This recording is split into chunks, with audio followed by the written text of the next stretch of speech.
ဒီဗီဒီယိုလေးကတော့ကျွန်တော်တို့အနီးနားမှာရှိတဲ့ခေဘန်းတွေကိုလိုက်ကောက်ပြီးတော့ကျွန်တော်ဖျားဘန်းလုပ်ပြတဲ့ဗီဒီယိုလေးပေါ့နော်ကုသကောင်းမှုလေးလုပ်တော့လေဗီဒီယိုလေးရိုက်ထားရတဲ့ပေါ်ပါပဲဘာမှထွေထူးတော့မရှိပါဘူးခုဆိုကျွန်တော်တို့ကောက်လာတဲ့ခေဘန်းကိုရလာပြီးခေဘန်းကိုကျွန်တော်တီးဖို့တော့ကိုစားပြီးတော့ပြင်ဆင်တော့မယ်ကောက်တဲ့ဟာတွေကိုတော့ကျွန်တော်မရိုက်ပြဘူးဆိုတော့ကျတော့ကောက်တဲ့ဟာရကျွန်တော်နေရာဆုံးလိုက်ကောက်တာအဲ့လိုမျိုးဆိုတော့ကောက်တဲ့ဟာတွေကိုကျွန်တော်မရိုက်ပြတော့ဘူးပေါ့နော်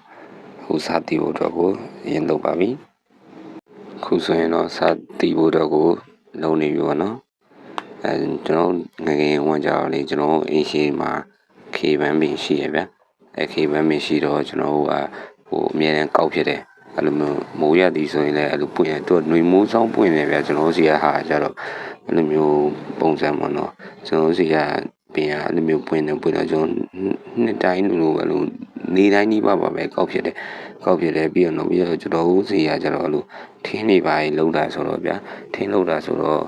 အရင်တော့ထင်းနေပါလောက်တာဆိုတော့အမနှီးကြိုးရှိရကျွန်တော်တီးတာအရင်တော့ရောက်နှီးကြိုးလေးနဲ့တီးရပါသေးမလားအဲ့လိုနှီးကြိုးလေးနဲ့တီးတော့တောင်းတင်းနေဗျာတိလားအဲ့လိုဟိုဟာပန်ရတာပဲလေအဆင်ပြေတယ်ပေါ့နော်ကျွန်တော်တော့မပန်ဘူးနော်ဒါပေမဲ့ကျွန်တော်အဲ့လိုငယ်ငယ်လေးတည်းအဲ့လိုမျိုးကောက်ပြီးတော့လို့အမေတို့ပြီးရပြီးတော့ပြန်လူစီအမိုက်ပိုင်းတစ်ခါရန်ပြီးတယ်အဲ့လိုမျိုးရှိရဗျာ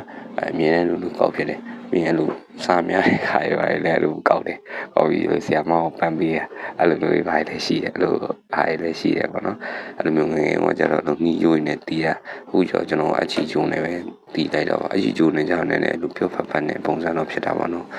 နည်းနည်းခံစားကြတော့တိတ်တော့မကောင်းဘူး feeling တွေကတော့ဟိုနှီးကျုံတဲ့ဟာတော့ပို့ရသဘောကျကျွန်တော်အနေနဲ့အဲ့လိုမျိုးလေးပေါ့နော်ပြီးတော့ဟိုကျွန်တော်တို့အိမ်ရှိမှကြောက်လို့ခေပင်ရှိတော့ဘလို့လာကောက်တဲ့လူရလည်းအများကြီးပဲဗျခေပင်လည်းတော်တော်အကြီးပဲခေပင်ကအဲ့ဒါနာကင်းဖြစ်တာနေပြီးတော့လေတိုင်းမှာပါသွားတော့ဗျနာကင်းဖြစ်တော့အပင်လဲသွားတာအပင်လဲသွားလို့ကျွန်တော်နာမှာဆိုရင်နှစ်ပင်ရှိရကျွန်တော်အိမ်ရတစ်ပင်ရပြီးရင်တော့ကျွန်တော်တို့ပင်ရတစ်ပင်ရကျွန်တော်အိမ်ရပင်ရကျတော့အလူအပွင့်ကြီးအခုဟာလိုမျိုးပေါ့နော်အပွင့်နည်းနည်းကြီးအဲ့လိုအပွင့်ကြီးဟာလေးကျွန်တော်ဘေး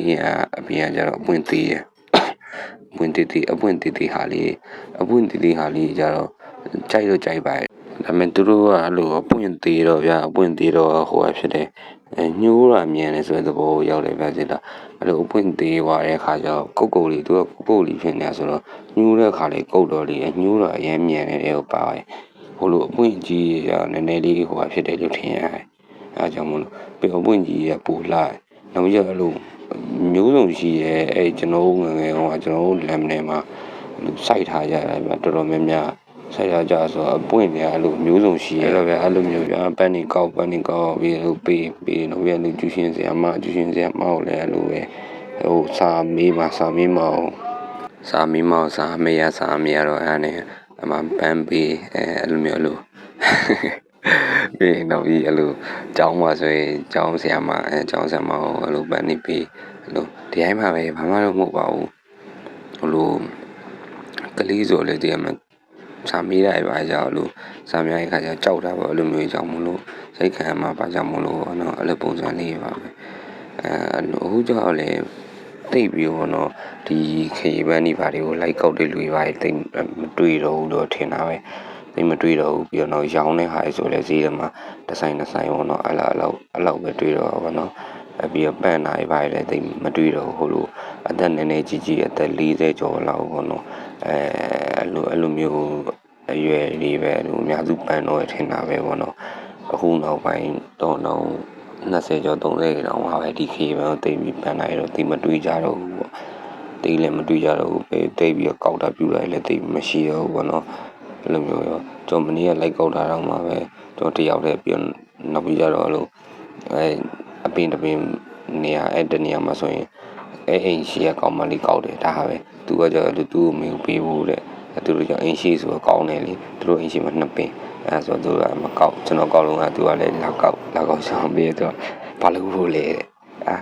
ဘာလို့နေရလဲတော့မေးကျွန်တော်နေခေမကောက်နေရပြီးတော့ကျွန်တော်ပြရတဲ့ပန်းတွေပြလိုက်ဟောတယ်အများကြီးပဲနဲ့စကားပြောပြတယ်ပေါ့ဗျာအဲ့လိုပါပဲ ကျွန်တော်ငယ်ကကြတော့ပေါ့နော်အဲ့လိုပန်းနေလိုက်ကောက်ပြီးရင်အဲ့လိုပြန်ရောင်းတာကြီးလည်းရှိတယ်ပေါ့နော်အင်းရှိမှလည်းချပြီးတော့အဲ့လိုပန်းနဲ့ရောင်းတာလည်းရှိတယ်ကျွန်တော်အဲ့လိုဟိုခီပန်းနဲ့အဲ့လိုမျိုးရောင်းနေပြီးတော့ကျွန်တော်လောက်တာပါရှောက်ပြီးတော့အဲ့လိုရှောက်တီးပြီးတော့ရောင်းနေပြီးတော့ပြန်အဲ့လိုအဖွားကြီးမှာကျတော့ခန်းကိုပြင်ရှိအခန်းကိုပြင်ရအရန်ပွင့်လာပြအဲ့လိုခန်းကိုပြင်ရပွင့်တဲ့ပန်းတွေကိုလို့ခူးပြီးတော့အင်းရှိမှာပန်းနဲ့ချပြီးတော့ခုံနဲ့ချတာလိုက်ချတာနဲ့သူ့ဘောသူကဝယ်ခြင်းနဲ့သူကလာဝယ်ရောတကူတကယ်ထိုင်ဆောင်နေရမှာမဟုတ်ဘူးဒီအိမ်မှာချပြီးတော့ထားတာအဲ့လိုမျိုးပုံစံအဲ့လိုမျိုးလုပ်တာငယ်ကအဲ့လိုမျိုးအရန်လုပ်တာအခုဒါကြတော့ကောင်းတယ်မဟုတ်တော့ငါကုသကောင်းမှုလေးလုံးမဲ့ပါမယ်ညာမယ်စဉ်းစားကြည့်တော့ဟောလုံးကပန်းနေပါလိလူပါအောင်မယ်ပေါ့နော်စဉ်းစားလို့တွေးပေါ်မနဲ့လို့ခီးကောင်းတယ်မပေါ်တာနဲ့တော့ကောက်ပြီးလူပဲကွာဆိုပြီးတော့ညာတင်ခြင်းပဲအမှတီးပြီးတော့အလုံးဖះလူကိုမနဲ့ဖះမှုလူတော့ညာလေးရင်တီးလိုက်တော့တာပါပဲဒီဘက်နေရလို့တီးပြီးဟိုဖြစ်တယ်တော်တော်လှနော်အမေအဲ့လိုမွေးတယ်တော်တော်မွေးရငယ်ဟောဆိုရင်အဲ့လိုမျိုးဟိုဖြစ်တယ်ဗာလေအချောက်တွေကိုတနခါနဲ့တွေးပြီးတော့ဟိုမှာလိမ့်ကြလိမ့်ခဲ့ရဒါလေးကတော့မှပြောရင်ဆိုရင်တော့ကိုင်းနဲ့3ကုန်တော့ပြီးသွားပြီပေါ့နော်ဒါ3ကုန်မြောက်သွားတိုင်းမှာပန်းနေအများကြီးကျန်သေးရဲ့ကြာအများကြီးကောက်တာခုတော့9ကုန်မြောက်တီးပြီးပါပြီအထင်မှာပန်းနေအများကြီးကျန်ပါသေးတယ်ဆက်ပြီးတော့တီးရပါဦးမယ်လာတော့ရမ်းလာပါလေဘလို့လေးလည်းမသိဟိုလိုရွှေဆွဲချိုးလေးလို့ဘာလို့အဲ့လိုမျိုးလေးရွှေနေတာအဲ့လိုမျိုးနော်ကိုင်းနေရတော့ဘွားမှာဘယ်တော့တော့ပြည့်စုံသွားမလဲလို့ရင်ထဲလိုက်လို့တိတ်ကိုလွမ်း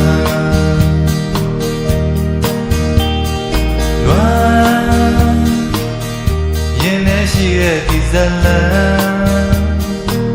တော့မှပဲတော့လုံရင်းကိုင်းနေမှာပန်းပွင့်နေလို့ကျွေသွားတာပါညာရီအဲ့လိုမျိုးရှိရပါတော့အဲ့တော့အကုန်လုံးတန်းစင်ပြီးဟာတော့မှာပဲအခုတော့အကုန်လုံးတီးပြီးသွားပါပြီအဲ့လိုတီးပြီးတဲ့ဟာမှာပေါ့နော်ရွယ်လူကြီးပဲ9ကုန်းရတယ်ရွယ်မတူတာ2ကုန်းရတယ်အဲ့ဒါကြောင့်ဒီအမေ2ကုန်းကအတူ2ကုန်းကတော့လူတွေပိုင်းပန်လို့ရအောင်အိမ်မှာရှိလူပန်လို့ရအောင်လို့ဆိုပြီးလုပ်ထားလိုက်တာကျန်တဲ့ဟာတွေကတော့ဖျားလူမှာပဲဖြစ်ပါတယ်အရန်လှရင်တော့တော်တော်ကြီးလှတာဘလူကြီးလည်းမသိကြည့်ရရန်လှကိုတော့သဘောကျကိုကောက်ထားမလို့လားမသိရန်လှပါလေတင်းတော့ကြပါလိမ့်ကိုပဲဟိုဖျားလူရတယ်လို့ကြီးနူရတယ်ပေါ့နော်အဲ့လိုမျိုးဖြစ်ပါတယ်ခင်ဗျာကျေးဇူးအများကြီးတင်ပါတယ်အဆုံးထိလာရောက်ကြည့်ရှုပေးတဲ့အတွက်ကြောင့်မလို့လဲပို့စံ travel ရဲ့ video တွေတင်နေလာရောက်ကြည့်ရှုပေးဖို့တောင်းဆိုပါတယ်ကျေးဇူး